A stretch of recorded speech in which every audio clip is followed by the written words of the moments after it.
The Morning Drive podcast from Double T 97.3 is presented by Cantex Roofing and Construction.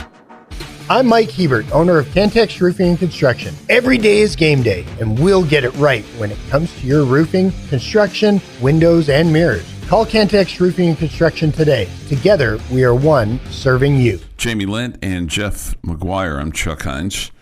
Take your thoughts, comments here at Sporting Center chat line. Somebody on the chat line asked who the head coach is for Wake Forest. I had to look it up, to be quite honest with you. His name is Steve Forbes, and he was really a career assistant. He spent time in the junior college ranks, and then worked his way from being a head coach in Great Bend, Kansas, to Idaho, Louisiana Tech, Illinois State, Texas A&M, and Tennessee. And he worked for Bruce Pearl at Tennessee. And he and the whole coaching staff were fired when Bruce Pearl was fired for recruiting violations that were solely committed by Bruce Pearl, but he had stink on him. So then he went back to the junior college ranks and went to Northwest Florida State University, which is a big JUCO powerhouse, and then went to Wichita State and helped them to two of their most productive years, including getting to a Final Four. And then took a head coaching job at East Tennessee State, had success there, and now has been at Wake Forest since 2020. So he's a guy that's risen up through the ranks and has won 95 and lost 66 in his time as a head coach. So that's as deep a dive as I'm going to take on Steve Forbes. But he's an older guy. He's 60 years old. So he's the guy that had to reinvent himself because they had a show cause penalty against him while he was at Tennessee, when he left Tennessee. Gotcha. And so, again, a lot of that was on Bruce Pearl, who then he came out of that wreckage by going to Auburn, and now probably everything that they were doing at Tennessee and subsequently Auburn is probably perfectly legal now, right? I assume so. Yeah. So we get this. Good morning, men. Hey, good morning. We get this. Good morning from the farm. Good morning. Good morning from the farm. Somebody said it's raining in DFW. Okay. The whole DFW, just your little part, maybe? Because that'd be quite the storm if it was like the whole DFW, the whole Metroplex. It's a big area. That's right. Stem to stern, right? Yeah. Right. Stem to the whole deal. So yeah, I'm with you. I'd like to see more complete basketball tonight.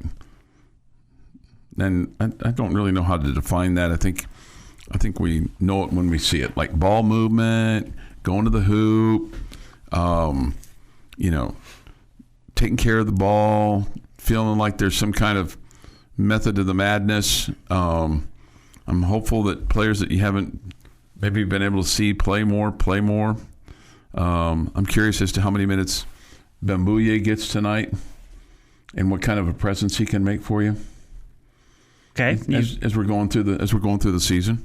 You feel like they haven't been playing the complete basketball that you're talking about there? Yeah, I kind of feel that way. Okay. Yeah, I kind of feel that way. I kind of feel like that it's been rough at times, it seems. Just me. I mean, I'm no savant, but it just kind of feels like it's just been a little out of sync at times. I mean, like I said to you yesterday, I thought you played better against Illinois than you did against Milwaukee and Sam Houston for whatever it's. And some of that is because you've had guys that have been out and haven't played your whole, haven't had a lot of practice time and things like that. I mean, he still scored 80 against Milwaukee, so offensively really wasn't terrible. And maybe it's the first half. Same thing about Sam Houston State. You scored 98 in that one. But I think what scared you in that game is you gave up 77. Mm-hmm. But there was a lot of garbage time in that game. Mm-hmm. Even in your loss to Illinois, you gave up 81. And so I think that my questions right now are more about, can you improve on the defensive end of the floor? I think you're playing together on the offensive end just fine, even though you had a couple of guys that, go back to to the Illinois game, Christian didn't have a great game. And go back to the Milwaukee game, and JT Toppin didn't have a great offensive game. But you're still having guys step up, and your offense, to me, is not what I'm worried about. The defensive end of the floor, I think you're giving up more points than Coach McCaslin would definitely be wanting to see at this point. Okay, yeah, just on the season, you're giving up 70 a game. You're giving up almost 6 threes a game. You're scoring 12 threes a game. But I guess my thought on the offense has been, it seems like you've had some slow starts against Houston and Sam Houston and Milwaukee, and just didn't look quite right, and early turnovers and stuff like that, and yeah, you turned it on in the second half of games and things along those lines. But I don't know, you've almost fouled as many times as your opponent fouled you. You've sent your opponent to the free throw line as many times as you've been to the free throw line. You're 59 of 84 from the line. That's 70%. It's not great. The chief culprit for that is JT Toppin. He's 12 of 18 from the free throw line. So he's got 6 of the misses. And then your opponent is 58 of 84. So I feel like you're fouling too much, as well. Maybe so. Sending to the free throw line a little bit more than you'd like. Yeah. And you kind of comes back to the point that Jamie was making, that it's back to playing good defense. Yeah. I think Tubby Smith was the first one, I think, that where I heard it, of you foul when you don't play good defense because you're not in the right position. You're not doing what you're supposed to be doing, as opposed to when you're playing solid defense and doing what you're supposed to be doing, you don't foul people. Okay, I mean that's fair. That's a fair comment. But like I said, I just feels like there's been times when you started the engine, it just didn't quite purr. I'd like to see it purr a little bit tonight. Okay, I like that. I'd like to see it purr from the beginning. I mean, you're you're shooting the ball. Let's see, you're shooting a clip of 46%, 38% from beyond the arc. So those are good numbers. And even in your misses, I don't feel like you've taken bad shots. You're not just throwing it up there trying to make something happen. You're taking good, clean shots, and they're just not falling all the time, which is expected from a basketball team. Unless you're Steph Curry, and then everything he puts up just finds the bottom of the hoop. Yeah, you're expecting him to knock it down. So your opponents in the first half scored 15 more points than you. You've scored 3 more points than yourself in the first half than the second half. But like I said, I mean, I feel like that kind of how you started some of these games isn't. And again, maybe you're just playing down to the level of the opponent, and you'll do a better job when you're playing an opponent that you give real consideration to. I get the sense, Chuck, you're really worried. I'm not worried. Or concerned, maybe. Maybe concerned is a better word. Maybe I'm just. I guess it. The size of Sam Houston and Milwaukee, and what you did against them just bothered me a little bit in terms of how you played against them. I expected more. Yeah, and I don't know if maybe some of that, Chuck, is it's hard when you have this non-conference schedule. You have some really good opponents, and then you have some really stinker opponents. Mm-hmm. And I don't know if the ebb and flow there, the up and down, it makes it a little bit hard to get up for every one of those games when you're playing really good teams, and then all of a sudden you're playing teams that nobody's heard of, kind of a deal. Yeah. So maybe that's a little bit difficult. I wouldn't guess that Coach McCaslin would listen to that excuse at all. No, I don't think say, he I don't would. care who you are, you're going to play hard every single time, and all that good stuff. But again, I feel like at this time of the year last year, we had questions about things, or we were wondering about things, and these guys, so many of them are new. It's just going to take a little time to mesh together. Mm-hmm. But even a year ago, but before the U hit, Big 12 play, we were rolling. And so, yeah, I just think it's going to take a little bit of time to mesh together. And that's what these kind of games, are for. The Sam Houstons and the Milwaukees of the world, to get the kinks out and kind of see whose rear end you need to kick a little bit. But tonight, I mean, you don't want to mess around, because you want to play in the feature game, and that's taking on the number one team in the country. You just don't want to lose. Yeah, you don't want to lose. This is the Morning Drive Podcast from Double T 97.3, presented by Cantex Roofing and Construction. Sports history today is November 20th, 2025. Here's Jeff McGuire with this day in sports history. Starting in 1952, Chicago Cubs slugger, easy for me to say, left fielder Hank Sauer wins the National League MVP. 1962, Mickey Mantle wins the American League MVP for the third time. Might want to watch that guy. I think he's pretty good. You know, he was obviously very good, Hall of Famer. I just wonder how much better he would have been had he not gotten hurt and also gotten in the bottle. Yeah, the getting hurt is the big thing, but sure, the other as well. I mean, he tore up his knee on a sprinkler head, which is, I mean, it's one of those freak accidents, freak injuries that happens. And look, baseball and all sports are littered with guys like that, but he was really, really, really, really good. No question, but I think, like Jeff said, I think both things affected him. Yeah, no doubt. I think I remember hearing a story about him that when he was growing up, his dad wanted to make sure he was a switch hitter. So if he took 100 swings right-handed, he couldn't leave until he did 100 swings left-handed. Like, that's how he learned how to be a switch hitter. 1977, Chicago Bears running back Walter Payton has a day. Rushes for an NFL record 275 yards. Goodness. No one was telling Sweetness to move over there. 1985, New York Yankees Don Mattingly easily wins the American League MVP. I always liked Don Mattingly. Always. Seems like a likable guy. And in 2010, Texas Tech has 12 players catch passes, 8 Red Raiders run the ball, and 4 throw a pass. Wow. In a 64-21 win over Weber State. Okay. This was the year you moved the Texas that's game. right, yeah. That you flipped the Weber State and Texas games. Yeah. I think.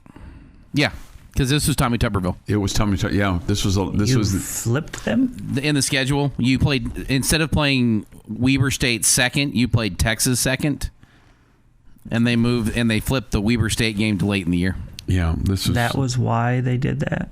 ESPN wanted the Texas game early. What year again? 2010. Okay, I didn't know that those two things went hand in hand. It is National Peanut Butter Fudge Day. Okay. Yes, please. Jamie, you in for the peanut butter fudge? Yes, sir. Okay. Yeah, I'd take regular, preferably, but yeah, I'll eat some. So you guys remember we had 2 big birthdays yesterday? Mm-hmm. Then one of them was Kirby Hocutt. Do you remember who the other one was? Not off the top of my head. B.J. Simmons. Okay, yeah. Well, it's fitting that today is this guy's birthday, because when I think of B.J. Simmons, I usually then immediately think of Cody Hodges, turns 43 today. Okay. Joel McHale, 54. Bo Derek. Chuck not going to say 10? Wow. 10. 69.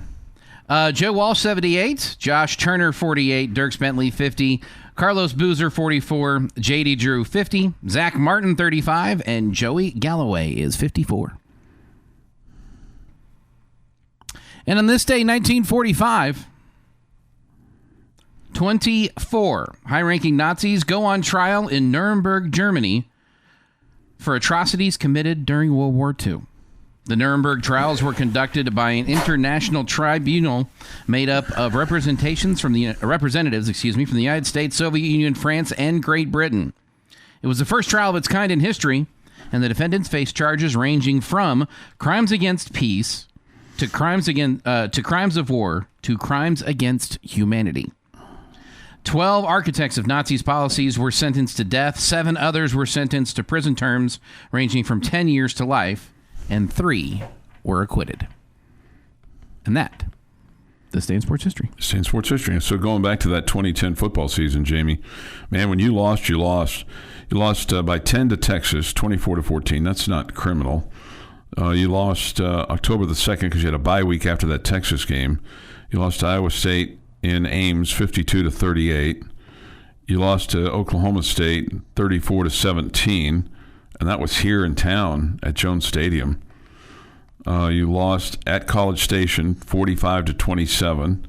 You lost to Oklahoma, 45-7 in Norman, and then you won your last 3 games, including the bowl game against Northwestern, which was the Ticket City Bowl on January 1st. Why were we so hard focusing on the losses there and just kind of cruising over the wins? Where's our choose joy, Chuck? Well, I mean, the reason I didn't choose joy there is just I just was looking at that because I was thinking, okay, what happened that year? It's just when you, like I said, when you lost, you lost. When you won, you won.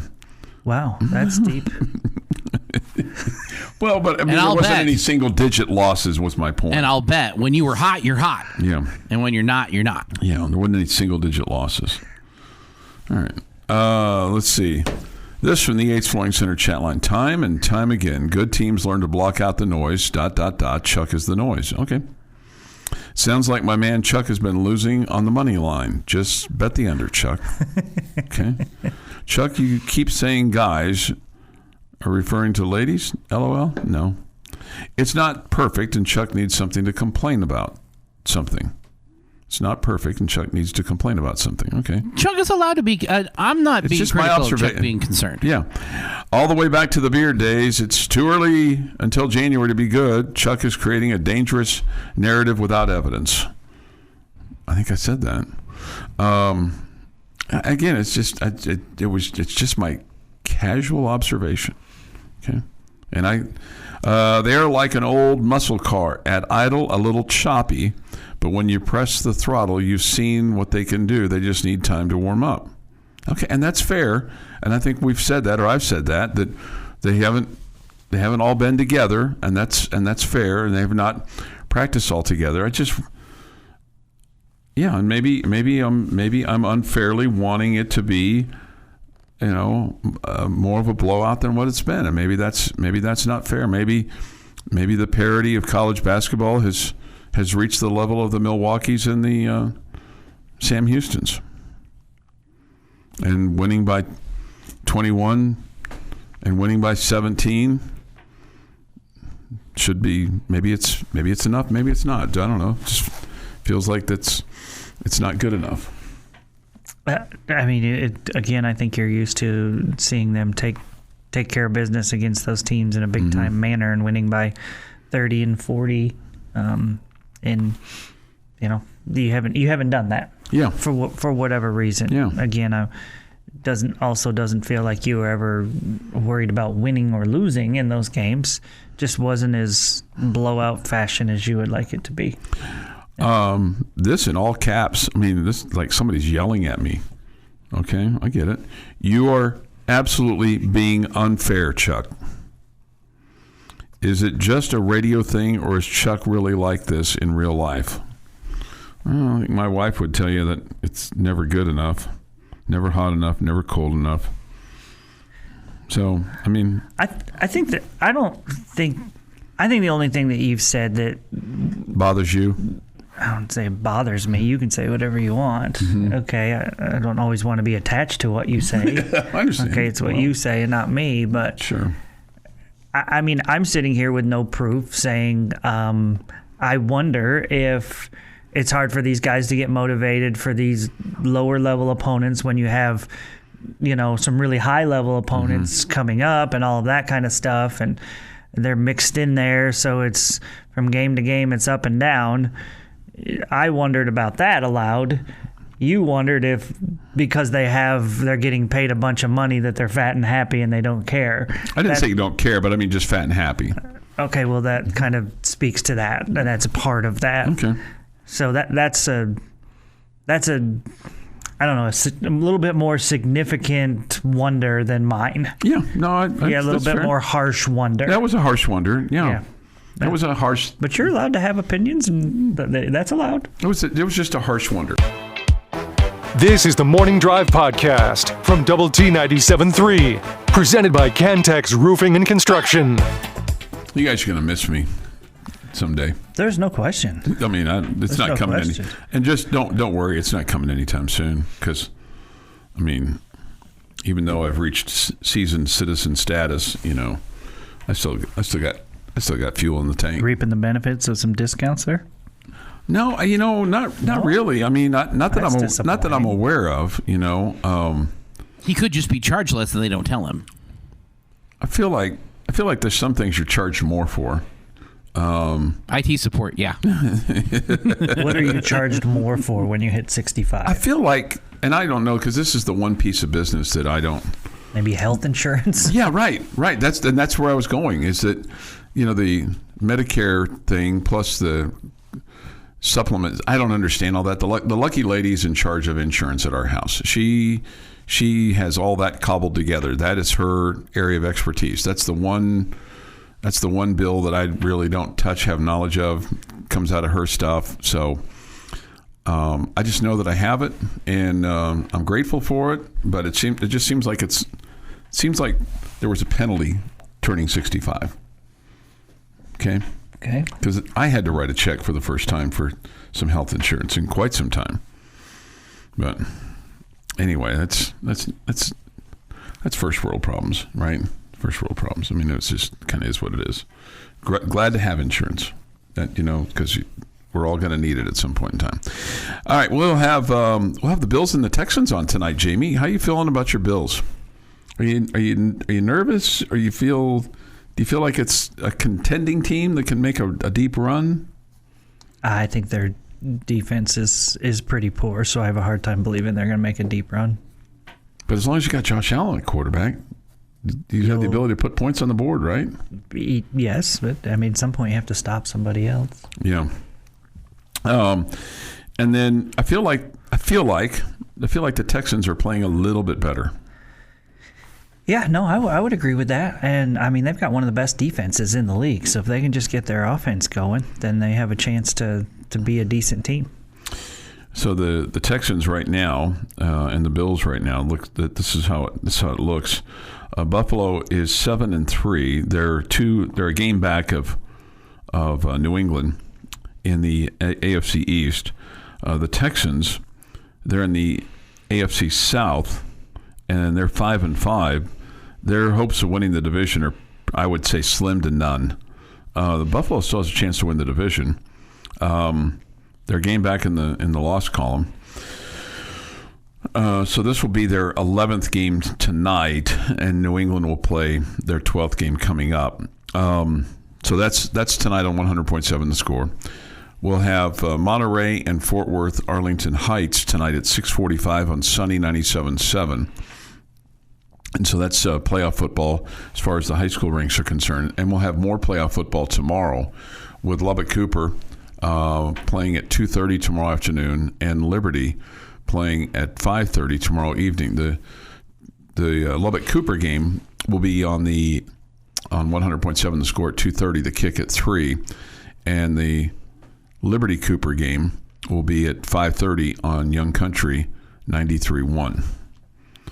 So that'll be fun. And then, depending on what happens tonight with Tech basketball, it'll either be at 5 or 7:30, and you'll either play Memphis or Purdue. I mean, I'm sure Memphis is going into their game going, hey, we feel like that we could win against Purdue. I mean, they're the number one team in the country. I'm sure they're not sitting around, getting ready for a loser matchup against, Texas Tech or Wake Forest, right? They're preparing to win.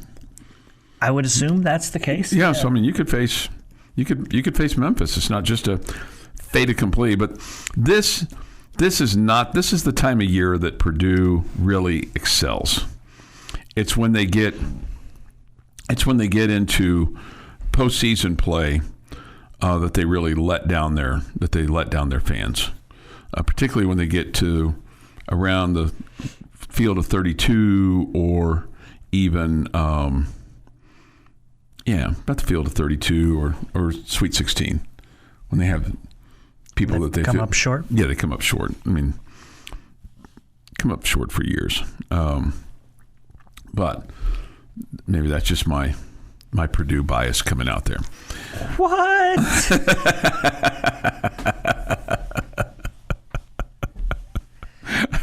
I know that shocks you, right? That I've got a little Purdue bias, there. I just don't care for him. I just don't care for him. I don't think I've ever heard him say that before, Jamie. Yeah. This is new information for me. I always thought he liked Purdue. Yeah. Like as general. It's a good thing they're not in the SEC, or he and Choice would just become bosom buddies. That's a fair comparison. That my lamenting of Purdue is a fair comparison. All right, so tonight, like I said, it's Fort Worth, Arlington Heights for Monterey, 10-1. That game will come to us from Shotwell.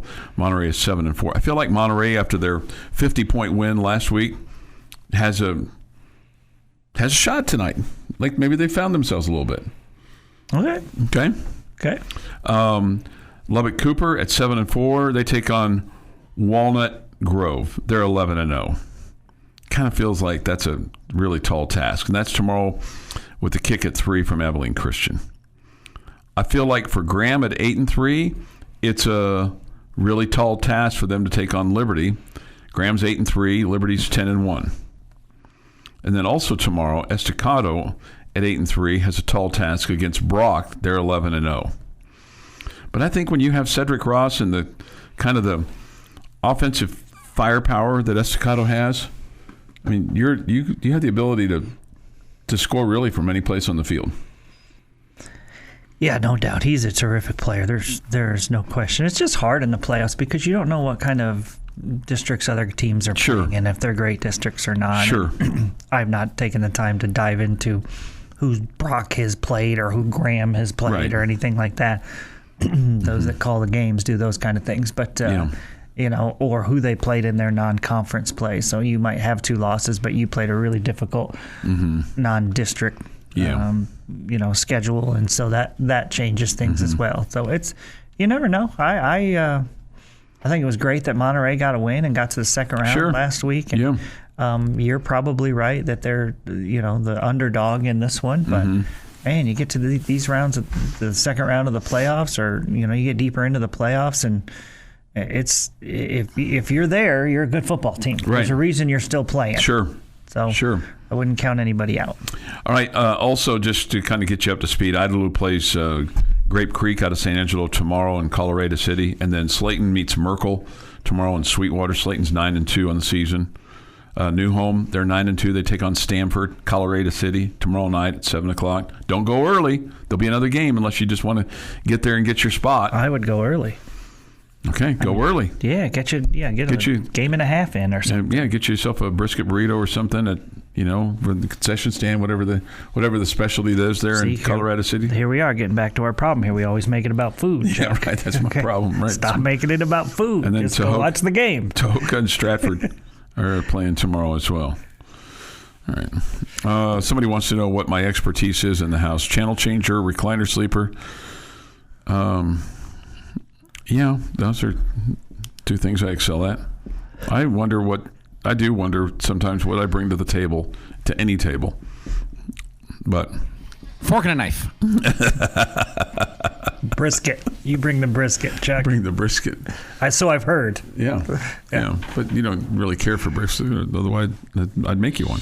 Your daily dose of sports and fun. This is the Morning Drive Podcast from Double T 97.3. Presented by Cantex Roofing and Construction.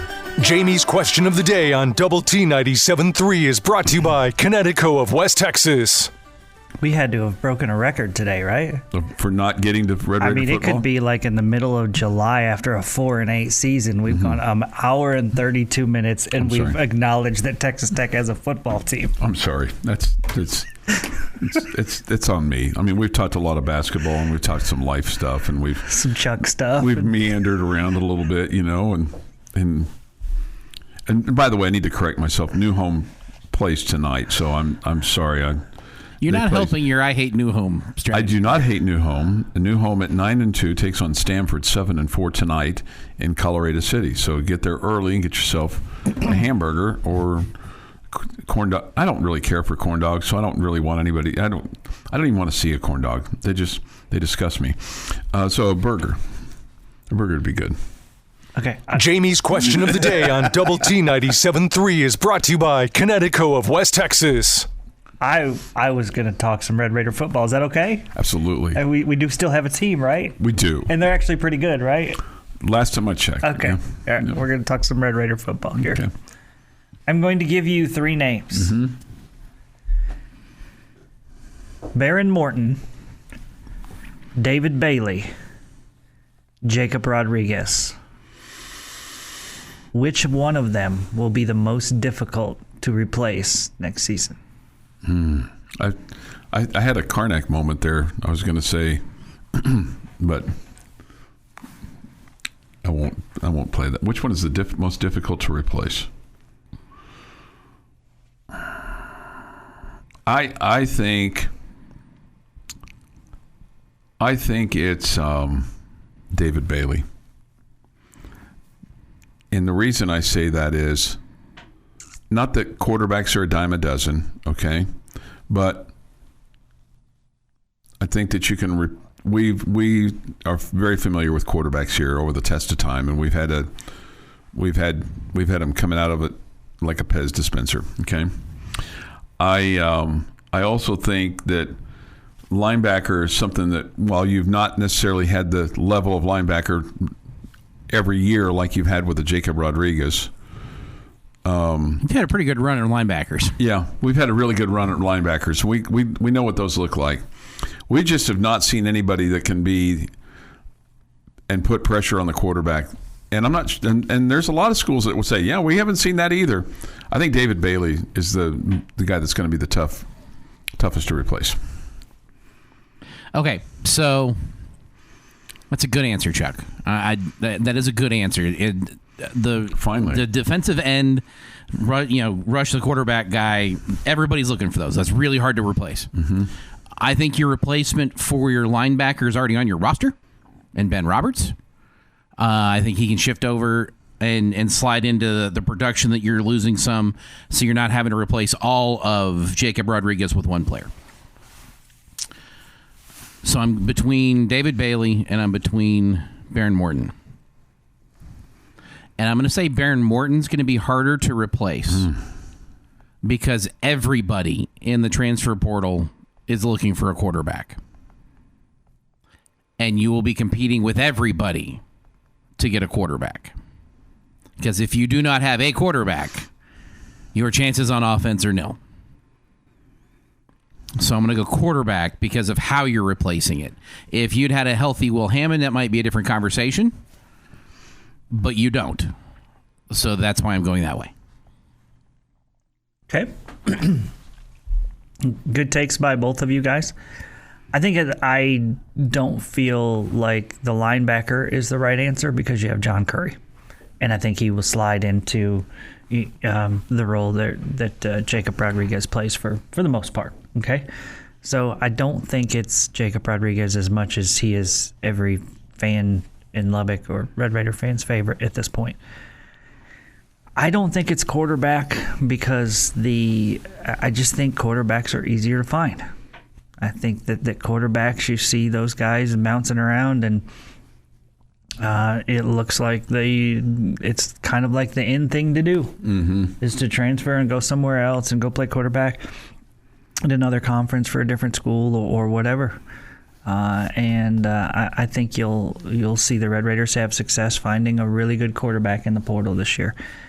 I think David Bailey is, we all know in the NFL that the guys that get after the quarterback are some of the most well-paid. Sure. Not necessarily the most, because usually it's quarterbacks that are the highest paid, but they're hard to find because it's a difficult skill.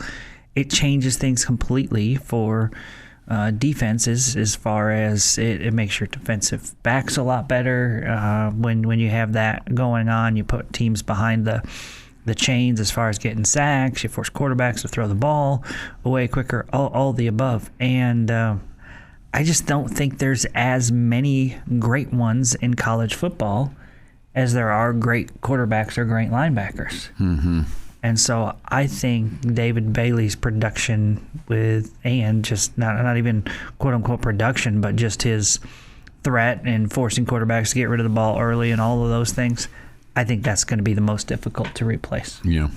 Okay. Now, if I were to expand this a little and I were to add one name to that list, I wonder if I would change anybody's mind. What's the name? Shieldwood. Would it change your mind? No. No. Okay. Only because your head coach is a defensive-minded head coach, and I feel like he knows what he's specifically looking for defense, and he knows a good / great DC when he sees one. Now, I don't want you to lose Shieldwood. No, he's going to get a head coaching job though. Well, unless he says, hey, I'm not quite done here yet. Let's say you come up just a little bit short. Let's not. Let's not say that out Dare loud. to dream. You win the national championship, and but does he want to go coach at a school that's maybe not quite to? If he stayed here, could he get a Power 4 job if he had a little bit more success? Maybe he could get one now. I don't know. Maybe Oklahoma State would say, hey, we really like what this guy's done in Lubbock. We're going to go hire him. I think they can make worse choices. Yeah. I think for him, you'd say, okay, what's my opportunity? At the next stop, where's the ceiling? Is there a ceiling? But I don't know. I don't know Mr. Wood. I've not had these one-on-one conversations with him about his specific goals or, aspirations, things like that. I know he's got them. Right? The Morning Drive podcast from Double T 97.3 is presented by Cantex Roofing and Construction. That's our hockey update for you today. That lets you know that the Stars are playing. You know who they're playing? I have no idea. The Canucks up in Vancouver. Hey? Okay. That's the voice of Choice Woodman. He's now here for Jamie Lent, who I think he had enough of me and said, I can't take any more today. I totally looked at the schedule and knew I was going to be in here with you as well. It was This was a surprise to me at 7:56 this morning. Was it really? Yeah, I forgot. I never saw it on the schedule. But okay, I'm here anyway. So I'm right there. Great. I'm right there with you. I mean, to be honest with you, generally speaking, when the schedule comes out, I just look to see if my name's still on it. And if my name is still on it, then I know that I've got a job for another week. Yeah. Usually I look in my normal spots, so sometimes you overlook it. But no, I'm happy to be here. We're happy to have you. Jamie's off. He gets to go be basketball dad today. Okay. Are they playing this morning? Yeah, they've got the Hub City Classic, right? Gene Messer Hub City Classic. Okay. Out, I guess, all over. But this one's at Friendship. So okay, they've got a morning game. All right, good. Good for them. That gets them out of school. I wonder if they let the kids go there as well. Go to the games to kind of have. Well, the kids better go, otherwise the team. I'm talking about the regular students, the general population. Okay, I don't know. Which that's probably a bad way to describe the student body. Probably be better to say student body than general population. Yeah. If you say general population, it sounds like prison. That is a good question. And then sometimes school is a bit of a prison, because you can't go anywhere. You're directed by a bell in terms of you go to this class and this class and this class, and you have lunch, and then you go to this class and this class. And then you cut in line of kindergartners. You go home, and that's it. So, Chuck, I know what I'm getting you for Christmas.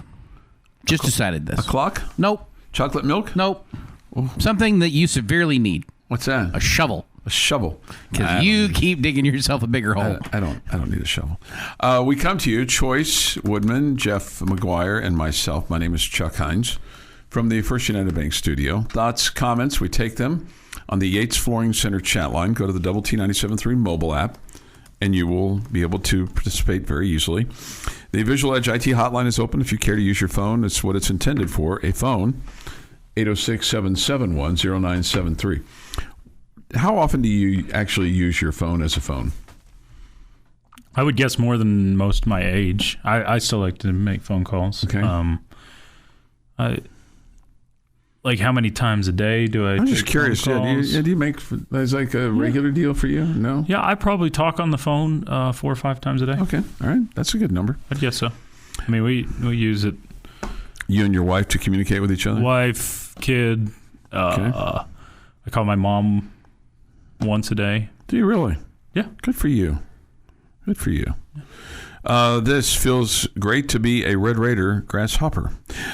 We really haven't. I mean, it's not like that we got a big game this weekend, so we just kind of pushed it aside a little bit. I guess I have Red Raider football. I mean, so what's the schedule like this week for the football team as we head towards the end of the week and the guys get a couple of days off and then reconvene on Sunday, or what's the schedule look like for them? My understanding is they've gone basically, I don't think it's practiceless, but I mean, 0 pads this week. You're just fully getting bodies rested. The first bye week they did more stuff, but this one they're trying to get everybody as healthy as possible, get legs underneath you. And I don't know if it would be that way normally for a week 12 bye week. But I think when you're anticipating playing more games, like I actually think this bye is a good time, Chuck. Normally, when I looked at the schedule originally and saw, oh man, you got a bye before the last game of the regular season. What's the value in that? Right. Normally, it wouldn't be that valuable. But if you're anticipating playing 2, 3, 4 games on the other side of the West Virginia game, then this is a valuable bye. Sure. And when you look at, because we've had a question about Jacoby Williams, and Coach McGuire said after the game on Saturday that if the game was tight and close, that Jacoby would have been back in there and Barron would have stayed in there and others as well. He rolled his ankle. It was the same ankle that he'd rolled. Yeah. But you don't anticipate any problems with Jacoby Williams, do you? I think he'll be good to go for West Virginia. He was walking around, looked pretty normal. After that, they just didn't put him back in. I think if that was a big moment or a big game where you needed him, he probably could have gone within the same game. I'm sure have been swollen up the next day pretty good, but I think he'll be fine. I'd be surprised if he's not going against West Virginia. He'll probably be listed as questionable, but a lot of guys are probable. Maybe probable would be more of a. I think what I've interpreted from Joey McGuire's questionable feels like 80% or 85% on for Coach McGuire, because we've seen plenty of guys, at least on the initial report, be questionable and then end up playing. The ones that are unlikely are obviously the doubtful and out. I think it's probable is about 80 to 90, questionable is probably 50 to 70, and doubtful is like really doubtful. Like I would guess what we've seen this year, probable's been at 100%. I think if anybody's been on the probable list, they have played this year. The questionable, I think, has been 80 to 90% that have played, that have been on that list initially. I really haven't had a chance to pick Choice's brain very much. He generally has his shield up when I come into the sports room. What in the world? So it's not true. So my question for you is: did you think that Barron looked better and more comfortable this past week than the week before? So this past week compared to K-State? Yeah. No, the previous game. Was the previous game K-State? Previous game was the other home game against BYU. Yeah. I don't guess there was a noticeable difference. I think the BYU game, if I'm being honest, I think he was overly amped. I think we saw some misses on throws, and he still made throws too. I just felt like that he couldn't push off of his leg as much, and he was short on throws and didn't have the same oomph on the ball as he did. Didn't look as spry as he did this past week against UCF. I thought he looked much better against UCF than against BYU. I think you had a intentionality of getting the ball out a little quicker against UCF. They have 2 really good edge rushers, and if you watched Barron, he never gave them a chance for a sack, and I think your offensive line played really well. So kind of hard to judge, but yeah, I wouldn't say that that's wrong, that he was a little more spry. This has been the Morning Drive Podcast, presented by Cantex Roofing and Construction. Check out our library of Double T 97.3 podcasts at doublet973.com.